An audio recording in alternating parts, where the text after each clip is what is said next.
গাঁও খেলপথাৰত আমাৰ ৰাস মহোৎসৱ উদযাপন কৰিবলৈ আগবাঢ়িছোঁ। ইতিমধ্যে আমাৰ পুৱাৰ ভাগৰ কাৰ্যসূচী তিনিটামান অন্ত পৰিছে। আমি ধৰ্মধ্বজা উত্তোলন কাৰ্যসূচীলৈ আগবাঢ়িছোঁ।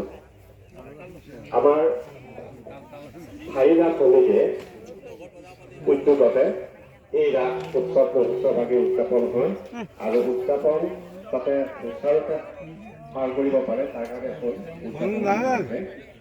আৰু আমাৰ ধৰ্মধ্বজা শাখা সমিতি আজি এই বেদী নিৰ্মাণ কৰি এই কাৰ্যসূচী আগবঢ়াবলৈ আমাক বিশেষ ব্যৱস্থা কৰিছে।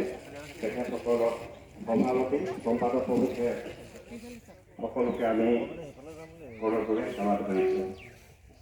আজিৰ এই ৰাস মহোৎসৱৰ ধৰ্মধ্বজা উত্তোলন কৰিবৰ বাবে আমাৰ সভাৰ স্থায়ী সভাপতি শ্ৰীযুত যোগেশ্বৰ দত্তৰাম আমাৰ লগত আছে। তেখেতক আমি আগবাঢ়ি আহিবলৈ অনুৰোধ জনাইছোঁ। আৰু পোনপ্ৰথমতে আমি আমাৰ পৰা এভাগ অংগ বস্ত্ৰৰে সেৱা কৰিব বিচাৰিছোঁ আৰু আমাৰ আই এগৰাকীক প্ৰদান কৰিবলৈ বিনম্ৰতাৰে অনুৰোধ জনাইছোঁ।